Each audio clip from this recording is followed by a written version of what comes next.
오늘 하늘안의 징조와 대비라는 우리 말씀을 제 말씀의 제목을 가지고 우리 마가복음 13장 중심으로 하나님의 말씀을 살펴보겠습니다.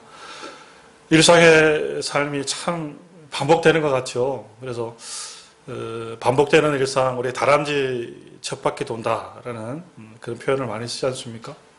그러니까 변함없이 아침에 눈 뜨면 또 학교 갈 우리 친구들은 학교를 가고, 또 직장을 가야 될 분들은 직장을 가고, 또 저녁이 되면은 또 어김없이 퇴근을 하고, 365일 똑같은 패턴으로 삶의 일정들이 막 이렇게 돌아가는 것 같아요. 근데 가만히 이렇게 들여다보면은 다람쥐 쳇바퀴 돌아가는 것 같지만은 이 한 시간 한 날도 사실은 똑같은 날이 존재하지 않습니다.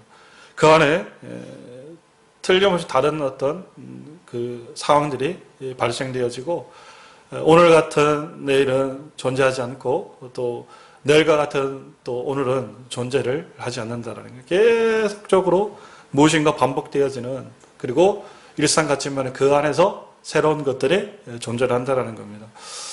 예를 들어서 우리 지금 봄철이 다가왔습니다. 꽃들이 만발하고 이게 아름답게 피었지만은 작년에 피었던 이 벚꽃나무 또 개나리와 올해 피었던 벚꽃나무 개나리의 느낌은 사뭇 다르죠. 그죠?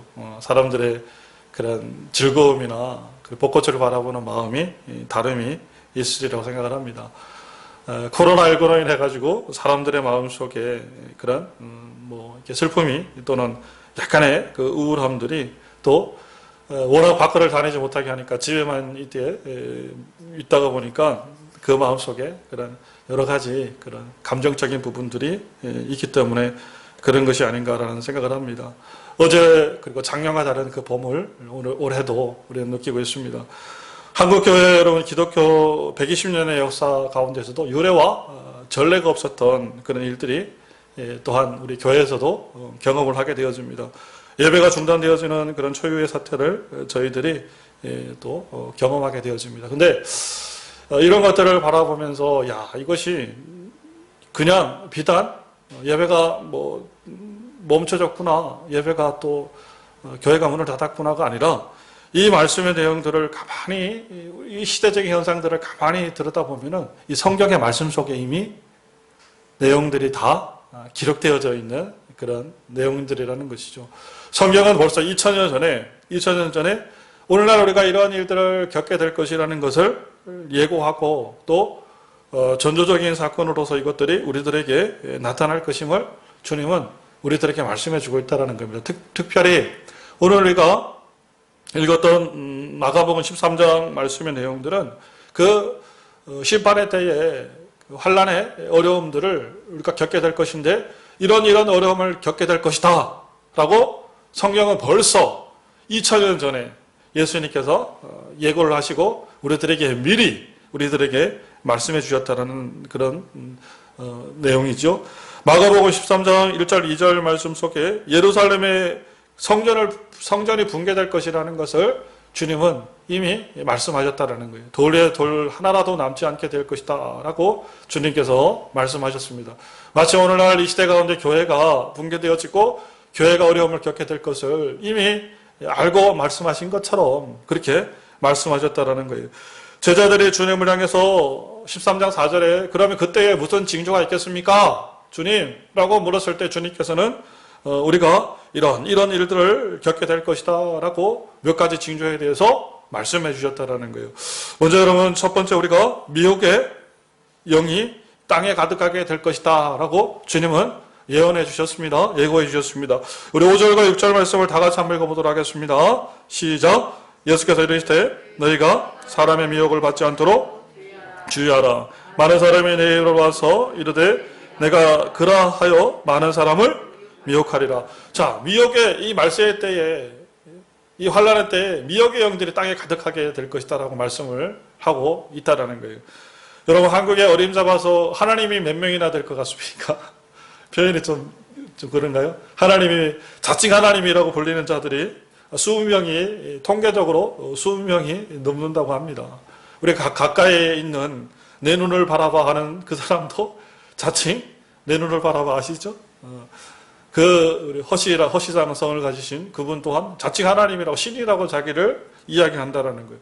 그래서 그분은 강의를 들으려고 수백 명이 모인다라는 거예요. 수백 명이 모이는데 강의라고 한 번 들을 때마다 10만 원을 한대, 10만 원을. 그런데도 그 자리가 그냥 차고 넘친다는 거예요. 거기 앉아가지고 그 얘기를 듣는 거예요. 이름을 부르면은 병이 떠나가고 하나님이요, 완전 하나님. 그런 자칭 하나님이 수백 명이 된다라는 겁니다. 재림 여수가 얼마나 될 것 같습니까? 재림 여수가 50명이 된다, 50명. 50명에 달한다라는 거예요. 그러니까 한국에만 이 정도니까 전 세계적으로 따진다 그러면은 거짓 예수가 엄청나게 많이 존재할 거라는 것이죠. 그러니까 자칭 예수가 50명이나 되니까 사람들이 예수님이 너무 많으니까 사람들이 우스갯소리로 그런 얘기를 하는 거예요. 예수님을 죽여가지고 잡아가지고 모두 예수라고 이렇게 자기들이 나는 예수다라고 얘기하는 사람들 다 잡아가지고 죽이는 거예요. 죽여. 너 예수 맞냐 하니까 예수 맞다고 그러면 죽이는 거예요.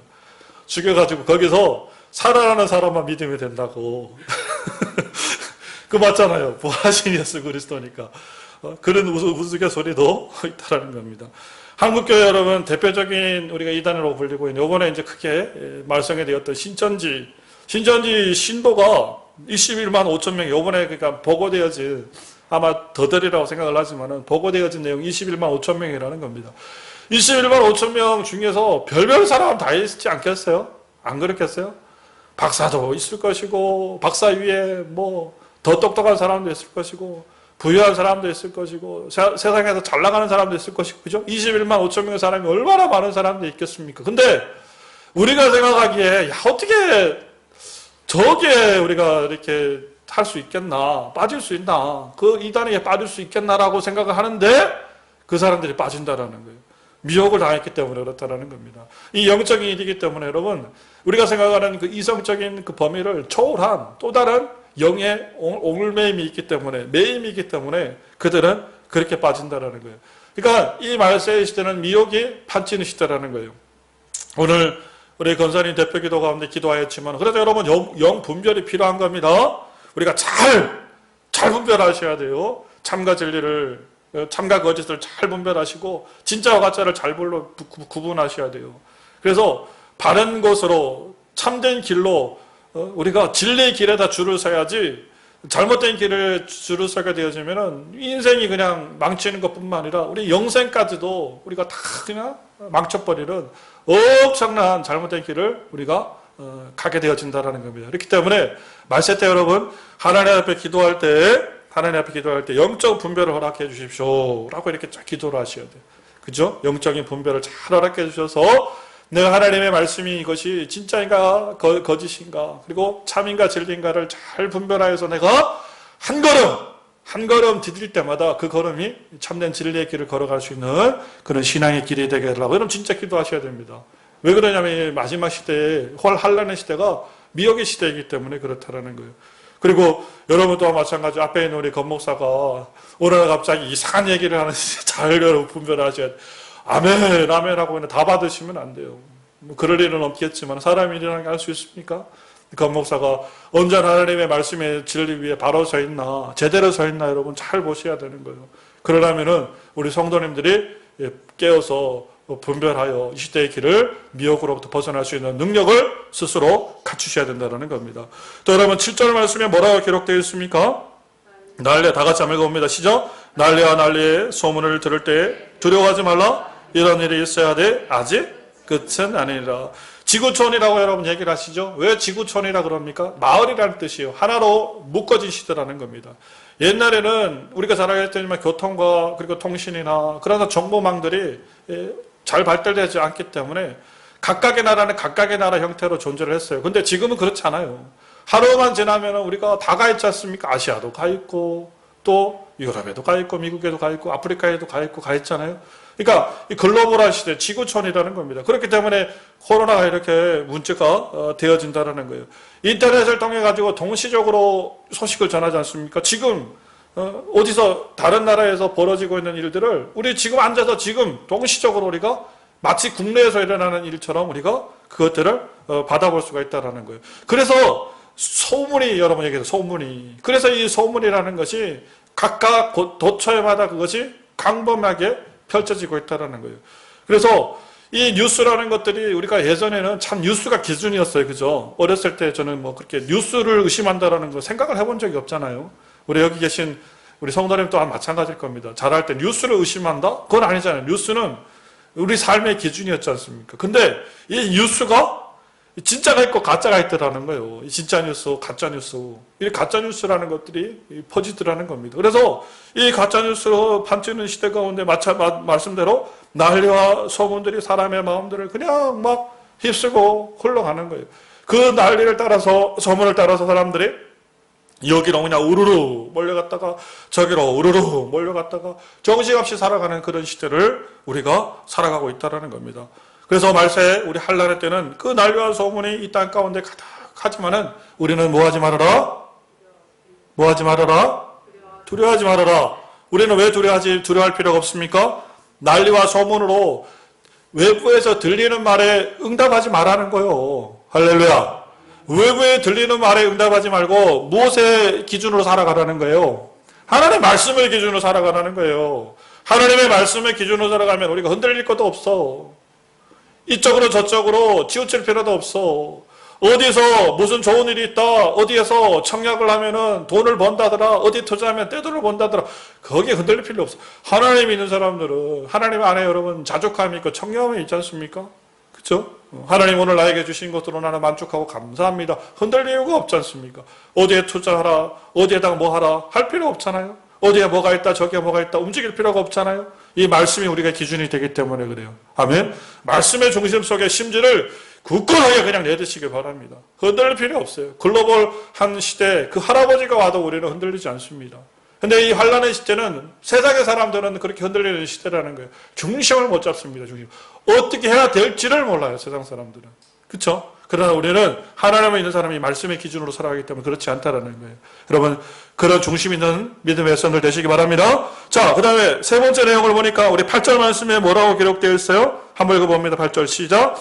민족이 민족을 대적하여 일어나겠고 곳곳에 지진이 있으며 기근이 있으리니 이는 재난의 시작이니라. 여러분 어떻습니까? 이거는 8절의 말씀에 대한 부분들은 천재지변에 대한 것들이죠. 대적함들이 일어나고 천재지변의 일들이 일상화되어진다는 거예요. 지구의 온난화가 여러분 일어나고 있다는 거예요. 그렇죠? 이거를 부정할 사람은 아무도 없을 겁니다. 황사, 미세먼지 다 무엇 때문에 그래요? 이 지구에 일어나는 그런 대기오염, 다시 말해서 지구의 그런 불규칙한 어떤 그런 현상들을 통해 가지고 일어나는 오염을 통해서 일어나는 것들입니다. 사막화가 여러분 가속화되어져요. 다 지구 온난화가 원인이 되어져서 이뤄지는 일들이라는 거예요. 사람들이 그냥 끊임없이 배출을 해내니까 불필요한 것들을 생산해내니까 좋은 것들을 빼먹고 나쁜 것들을 배출해내니까 그렇게 되어진다는 거예요. 얼마 전에 큰 이슈가 되었던 호주 산불 있지 않습니까? 호주에 산불이 났는데요. 산불이 얼마 동안 탔어요? 6개월 동안 산불이 났어요. 6개월. 그죠? 6개월 동안 산불이 나가지고 9월 달부터 시작해가지고 2월 달까지 산불이 났으니까. 산불이 났는데 그 불이 끌 수가 없는 거예요. 끌 수가 없는 거예요. 껐으면 진짜 껐겠죠. 6개월 동안 그 사람들이 바보도 아닌데 냅뒀겠어요. 끌라고 아주 별짓을 다 해도 안 꺼지니까 계속 불들이 살아나니까. 근데 그게 원인이 뭐냐면 지구온난화. 땅이 너무 말라가지고 비가 안 오니까 습기가 있고 약간 촉촉하게 젖어야 물기가 있어야 이게 뭐가 되는데 계속 막 너무 불이 나게끔 그 환경들이 조성되어 있으니까 너무 불이 잘 붙어 타는 거예요. 그러니까 그때 6개월 동안 불이 났는데 그게 면적이 여러분 남한 우리 대한민국 남한 그 국토가 있잖아요. 그 이상의 땅이 다 타버렸다는 거예요. 이것도 무엇 때문에 그래요? 지구온난화. 하나님께서는 이미 그리스도 예수께서는 이미 2000년 전에 이런 일들이 이 땅 가운데 일어날 것을 말씀해 주고 있다는 거예요. 또 한란의 여러분 징조를 또 9절 말씀을 통해서 우리가 살펴봅니다. 한란의 징조는 자 9절 시작. 너희는 스스로 조심하라. 사람들이 너희를 공회에 넘겨주겠고 너희를 해당에 매질하겠으며 나로 말미암아 너희가 권력자들과 임금들 앞에 서리니 이는 그들에게 증거가 되려 함이라. 교회 안에서 여러분 대적자들이 일어납니다. 참되게 믿는 사람들을 핍박하게 될 것이라는 거예요. 들어온 돈이 바뀐 돈을 뽑아내는 거예요. 그래서 염소가 양을 공격하는 거예요. 이제는 가짜가 진짜가 돼가지고 진짜를 가짜로 만들어버려. 무슨 생인지 아시죠? 참과 거짓이 바뀌었습니다. 그래서 마치 예수님 시대에 예수님을 앞장서서 받겠던 사람이 제사장들, 장로들, 또 서기관들, 또 율법주의자들, 제가 말씀드린 교회에 중심되는 지도자들이, 교회에 중심되어진 사람들이, 성전에 중심되어진 사람이 예수를 못 박아버리는 거예요. 그러니까 오늘 여러분 이 시대, 이런 시대가 되어졌다라는 겁니다. 믿는 척하면서 신천지처럼 교회에 들어와서요, 교회에 침투해가지고 믿는 자들을 핍박하는 시대가 되었다라는 거예요. 시민단체 여러분 너무 좋아하지 마시기 바라요. 시민단체라는 걸 가만히 들여다보면은 공공의 이익을 원하는 것 같지만 그 내용을 들여다보면은 개인 사적인 그런 목적과 사적인 이익들 다 추구하는 것이 여러분 시민단체입니다. 물론 좋고 바람직한 정의로운 시민단체도 있지만 그렇지 않은 시민단체가 많아요. 3명, 4명 모아놓고 시민단체요, 자기들이. 네? 정의를 위해 가지고 교회 바로 세우게 합니다. 교회 정의 구현합니다. 그래가지고 교회의 치부가 없는 것이 어디에 있습니까? 교회도 조직체인데. 근데 그 조직을, 그 교회의 치부들 만천하에 공개를 해요. 세상에 웃음거리를 만들어요. 여러분, 그게 가능한 겁니까? 아버지가 자식의 치부를 막 떠들고 다니세요, 여러분? 그거 아니잖아요. 우리 아이가 뭐 해가지고 요번에, 아이고, 우리 아이가 뭐 어떤 아들인지 아십니까? 뭐 그랬더니, 아이고, 우리 아들이 어떤 아들이십니까? 아이고, 글쎄, 요번에 시험을 봤는데 꼴찌를 했습니다, 꼴찌를. 내가 저놈을 놓고 내가 미역국 먹은 것이 한탄스럽습니다. 그래 얘기하는 부모는 없어요. 아들이 아버지를 욕하고 다닙니까? 우리 아버지 노름꾼의 술주정뱅이고 우리 아버지가 얼마나 능력이 좋은지 모른다고. 무슨 능력이 좋냐고. 여자 꼬시는 능력이 탁월하다고. 그래 내가 엄마가 몇 명인지 모른다고. 그래 돌아다니는 아들은 세상에 없다라는. 그쵸? 그런 아들이 어디 있습니까? 근데 교회 안에 들어가가지고 인이처럼 교회 안에서 교회의 치부를 드러내는 거예요. 그래가지고 교회를 다니면서 그 안에 있던 그 예민하고 민감한 부분들 있잖아요. 그런 것들을 공포를 하는 거예요. 고발을 하는 거예요. 목사님 설교를 고발하고 목사님 설교를 고소하고 하는 일들이 일어났다는 겁니다. 차별금지법 있잖아요. 차별금지법. 교회 안에서 예수 믿으라면은 여러분이 교회 이게 나중에는 이게 예수 믿으십시오. 예수만이 구원입니다. 예수만이 구원입니다라는 것들 이야기하면은 이게 감옥 가게 생겼습니다. 이게. 이런 시대를 우리가 살아가요. 그러니까 정신을 분명히 차려야 돼요. 진짜 나쁜 놈들은, 진짜 나쁜 사람들은 밖에 있는 게 아니에요. 진짜 나쁜 사람들 어디 있는 거예요? 교회 안에 있는 거예요, 교회 안에. 여러분 안에 우리가 아까 말씀드린 영적인 분별, 정신을 바짝 차리지 못하면은 내가 어느 순간에 획가닥 하는 거예요, 마음에. 생각들이 바뀌어버리는 거예요. 바뀌어버리면 미혹이 틈타는 거예요. 베드로처럼 갑자기 주는 그리스도의 살아계신 하나님의 아들이십니다. 그랬다가 갑자기 획가닥 돌아가는 거예요. 가룟유다처럼 예수님 따라다니고 예수님 앞에서 충성하다 어느 순간에 마음이 바뀌어버린다니까요. 그러니까 여러분 이 시대 가운데 우리가 영적인 분별함을 가지고 우리가 진짜 어떤 삶을 살아가야 돼, 어떤 신앙의 길을 걸어가야 될지를 굳건하게 잘 생각할 수 있는 은혜가 있으시길 바라요. 눈을 좀 부릅뜨고 이 세상이 돌아가는 것들, 교회가 움직이는 것들 여러분 바라볼 수 있는 은혜가 있으시길 바랍니다. 그리고 우리가 그 12절, 13절 말씀 보십시오. 우리 다 같이 한번 읽어봅니다. 형제가 현재를 아버지가 자식을 죽이는 데 내주며 자식들의 부모를 대적하여 죽게 하리라. 또 너희가 내 이름으로 말미암아 모든 사람에게 미움을 받을 것이니 그것까지 견디는 자는 구원을 받으리라. 아멘. 여러분 이거는 뭐 얘기할 것도 없죠. 요즘에 뭐 세 가정에 한 가정이 이혼하는 가정으로 또 부모와 자식 간의 그런 여러 가지 그런 어려움들이 있는 이런 시대를 살아가고 있다는 겁니다. 사회가 그렇게 조장을 하고요. 교회를 다니는 사람들을 말처럼 13절 말씀처럼 마치 바이러스 뭐 감염된 사람처럼 그렇게 생각을 하고 굉장히 뭐 불의한 사람들처럼 취급하는 그런 세대가 되었다는 거예요. 그 성경책을 끼고 교회로 올 수 있습니까? 얼마나 그죠? 솔직히 얼마나 그렇습니까? 앞에 제가 현수막을 달아야 되는데 다음 주에 우리 부활절 한다. 현수막을 달라 그러는데 눈치가 보여서 현수막을 못 달겠어요. 다음 주 우리 부활주일이라고 예배드린다. 현수막 달아야 되는데 눈치가 보여서 현수막을 못.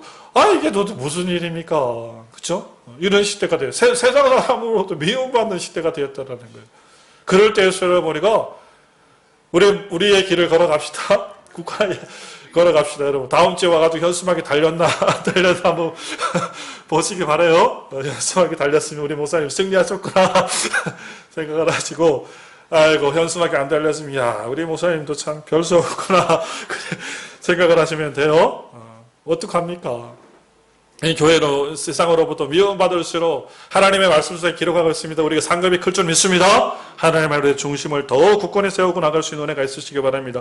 성경은 우리에게 이 심판의 마지막 때의 징조를 이렇게 말씀해주고 있다는 거예요. 그리고 징조만 말씀하는 것이 아니라 우리가 이렇게 살아갈 것을 주님께서 또한 당부하고 계십니다. 이러한 징조가 있을 때 너희가 이렇게 살아가라 라고 성경은 우리들에게 구절에서 말씀하고 있죠. 자, 구절에 뭐라고 얘기합니까? 너희는 스스로 조심하라. 이게 여러분 잘 보시기 바랍니다. 스스로라는 말에 우리가 진짜 좀 주의를 하셨으면 좋겠어요. 주목을 하셨으면 좋겠어요. 스스로 조심하라는 거예요. 조심하라는 것이 아니에요. 그 뭐가 단서가 붙어 있어요? 스스로가 조심하라는 거예요. 셀프라는 거예요. 셀프. 신앙은 결국에는 누구의 신앙입니까? 나의 신앙이라는 거예요. 참 이게 중요한 말이죠. 그죠? 부모의 신앙, 자식 신앙 따로입니다. 남매, 자매의 신앙 따로예요. 나의 신앙, 너의 신앙 따릅니다. 목사의 신앙, 우리 성도님의 신앙 다 따라요. 결국에는 누구의 믿음으로? 나의 믿음으로. 그러니까 스스로 조심하는 거예요. 스스로 하나님 나라 가운데 가기 위해서 힘쓰고 애쓰고 조심하여야 우리가 하나님 나라의 그 은혜로 들어갈 수가 있다는 거예요. 스스로 여러분 자기 신앙을 늘 점검하시기 바라요. 말세 때 이렇게 하라는 거예요. 스스로 조심하라는 거예요. 좀 돌아보셔야 돼요. 늘 자기 자신의 신앙의 모습을 돌아보셔야 돼요. 너무 멀리 가지 마세요. 너무 멀리 떠나가지 마세요. 신앙으로부터 너무 멀리 가지 마십시오. 그러면 돌아오기 힘듭니다. 그래도 우리가 살아가는 삶 속에서 세상의 조류와 세상의 그런 흐름 가운데 쏠려갈 수밖에 없는 삶이지만 그래도 그 가운데서도 항상 무엇을 생각해야 돼요? 하나님의 교회를 생각하고 하나님 나라를 생각하고 난 하나님의 백성임을 생각하셔야 돼요. 그게 우리의 중심을 이루어야 돼요. 스스로 조심할 수 있는 은혜가 있으시길 바랍니다. 그리고 11절 말씀 속에 뭐라고 말씀하고 있습니까? 11절 한번 읽어볼게요. 시작. 미래 염려하지 말고 무엇이든지 그때 너희에게 주시는 그의 말을 하라. 이 말씀은 뭡니까? 염려 근심 너무 여러분 많이 하지 말으라는 거예요. 환난의 시대 어려움 속에 아이고 내가 뭐 하면 어떠나 어떤 일 걸리면 어떻게 하나 내가 뭐 이런 일 당하면 어떻게 하나 우리 아들이 이렇게 되면 어떻게 하나 그게 너무 걱정하지 말으라는 거예요. 저 또한 마찬가지예요. 하나님 앞에 내려놓는 그 마음이 진짜 그게 훈련이 돼요. 그게 진짜 있는 것 같아요. 하루에 수십 번, 수백 번도 더 많이 내 안으로 다짐해요. 하나님, 내가 내 마음쪽 하나님 앞에 그냥 다 데리고 갈 수 없습니까? 왜 자꾸 나는 짐보따리를 자꾸 내가 짊어지려고 하는지 모르겠습니다. 좀 내 짐 주님 앞에 내려놓을 수 있는 그런 믿음을 주십시오. 그렇게 막 수십 번, 수백 번 기도합니다. 어느 순간 가다 보면 짐보따리 그냥 한가득 지고 가는 거예요, 또. 왜 이렇게 힘드나 생각해보면 짐보따리 때문에 힘들어. 가다 보면 너무 힘든가? 왜 이렇게 힘들지만. 아이고, 설교도 해야 되고, 막, 성도님들도 없는데 성도님들도 해야 되고, 우리 또 누군 또 왜 안 나오는지 모르겠다고, 막, 또 머리가 너무 복잡해. 머리가 아파. 가만히 또 생각해보면 왜 이렇게 머리가 아픈가 생각해보면 짐보따리 그냥 메고 가는 거예요. 그러면 주님 앞에 또 나와서 해결하는 거예요. 아이고, 주님 잘못했습니다. 주님 앞에 내가 내려놓는다 그러면서 그렇게 하지 못했습니다. 미래 염려하지 말아라. 그리고 주님 앞에 다 맡길 수 있는 은혜가 있으시기 바랍니다. 성령의 인도하심을 받을 수 있는 은혜가 있으시기 바랍니다. 아멘. 꼭 그렇게 하세요. 꼭 그렇게 합시다. 우리 스스로의 걱정, 근심 하나님 앞에 내려놓을 수 있는 은혜가 있으시기 바랍니다. 그리고 13절 말씀 속에 뭐라고 기록하고 있습니까? 다 읽어봅니다. 모든 사람에게 미움을 받을 것이나 끝까지 견디는 자는 구원을 받으리라. 끝까지 견디시기 바라요. 끝까지 견디는 자는 무엇을 받으리라? 구원을 받으리라. 하나님은 OX입니다. 이거 무슨 얘기인지 아세요? 하나님은 OX입니다. 이렇게 O판이 있고 X판이 있어. 자, 문제를 냅니다. 자, 무슨 문제를 내면은 O에 설 사람, 이것은 맞는 것일까요? 틀린 것일까요? O에 설 사람, X에 설 사람, 줄을 서잖아요. 그죠? 하나님은 OX라는 이야기가 뭐냐면은 하나님은 60점, 70점, 80점, 90점이 없다라는 거예요. 하나님의 사람이든 하나님 사람 아니든이에요. 내가 믿음이 있든 믿음이 없든. 세상은 A, B, C, D, F로 나눠가지고 점수 매기입니다. 그래서 80점만 맞으면 잘했다고 박수 쳐줘요. 90점 맞으면 수요 수. 그래도 괜찮다고 얘기해요. 근데 하나님은 그렇지 않아요. 하나님은 80점, 90점, 99점 맞아도 하나님은 안 되는 거예요. 하나님은 몇 점? 100점이 돼야 되는 거예요. 그러니까 O예요. OX의 신앙을 우리가 가지셔야 돼요. 그게 끝까지 여러분 견디는 우리의 마음의 그런 견지라는 겁니다. 말세의 때에 이런 중심을 가지고 하나님 앞에 나아갈 수 있는 은혜가 있으시기 바랍니다. 마가복음 13장 28절에 뭐라고 기록하고 있습니까? 우리 다 같이 한번 읽어봅니다. 28절, 29절 시작. 무화과 나무의 비유를 배우라. 그 가지가 연하여지고 잎사귀 가내며 여름에 가까운 줄 알고 하나니 이와 같이 너희가 이런 일을 일어나는 것을 보고들 인자가 가까이 문 앞에 있는 줄 알라. 자, 주님께서 분명히 말씀하고 있죠. 무엇을 말씀하고 있습니까? 이런 일들의 징조가 나타나면은 주님께서 가까이 오신 줄 알아라 라고 말씀하고 있습니다. 그렇기 때문에 33절 말씀, 35절, 37절 말씀 속에 뭐라고 얘기합니까? 깨어있으라고 얘기하는 거예요. 할렐루야. 눈앞에 와 계시다라는 거예요. 이제 그 일들이 우리의 삶 속에 이제 드러나게 되어진다라는 거예요. 잠자면은 절대 캐치할 수 없어요. 잠자면은. 그래서 주님께서는 무엇하라? 깨어있으라. 깨어서 주님의 그 일들과 시대적인 동향들을 주님께서 바라보러 말씀하고 있다는 겁니다. 향유옥합을 깨뜨린 여러분 마리아의 말씀의 내용들이 마가복음 14장에 기록되어져 있죠. 마리아가 어떻게 향유옥합을 깨뜨릴 수 있었습니까? 이유는 하나예요. 뭐 때문에요? 깨어있기 때문에 가능한 거예요. 300데나리온은 여러분 1년의 연봉에 해당되는 돈이에요. 연봉에 해당되는 많은 돈입니다. 그 가난한 마리아에게 300데나리온은 엄청난 돈이에요. 그걸 주님 앞에 여러분 헌신할 수 있었던 것은 깨어있기 때문에 그래요. 단순히 자 이제 마칩니다. 단순히 향유 옥합 사건은 300데나리온 되는 그 옥합을 깨트린 그 이상의 의미를 가지고 있다는 거예요. 옥합은 무엇을 의미하는 겁니까? 우리의 육체적인 정욕과 의지를 얘기하는 거예요. 아시겠어요? 그 안에 있는 향유가 뭐예요? 우리의 영적인 정신이라는 거예요. 그 의미는 마리아가 옥합을 깨뜨렸다는 것은 마리아가 무엇을 깨뜨렸다? 자기 자신의 육신을 깨뜨렸다는 거예요. 육신을 깨뜨리고 누구 앞에 나갔다는 거예요? 주님 앞에 나갔다는 거죠. 그러니까 그 안에 있는 향유가, 안에 있는 내용물이 향유잖아요. 향유가 예수님의 온 몸을 적시고, 다시 말해서 우리의 온 정신이 누구를 적실 수 있는 것? 예수님을 적실 수 있는 것. 이것이 우리가 말세를 살아갈 수 있는 삶의 비결과 삶의 자세가 되어야 된다는 거예요. 아멘이시죠? 이제 말세의 때입니다. 하나님 앞에 여러분 온전한 신앙을 이룰 수 있는 은혜가 있으시길 바라요. 이 징조를 가지고 정신을 우리가 바짝 차리고 어떤 신앙을 살아가야 돼요. 이 징조의 환란을 바라보고 이게 우리 앞에 다가온 환란의 일들을 여러분들이 주목하고 바라보시고 나는 어떤 신앙을 살아가야 될지를 다시 한번 정죄해낼 수 있는 은혜가 있으시길 바랍니다. 그래서 2020년도 믿음의 반석 위에 우리 귀하게 세워지는 우리 주의 백성들 다 되시길 간절히 바랍니다. 승리해낼 수 있는 한 주, 하나님 앞에 영광을 드러낼 수 있는 한 주가 될 수 있는 우리 귀한 성도님 되시기를 간절히 바랍니다.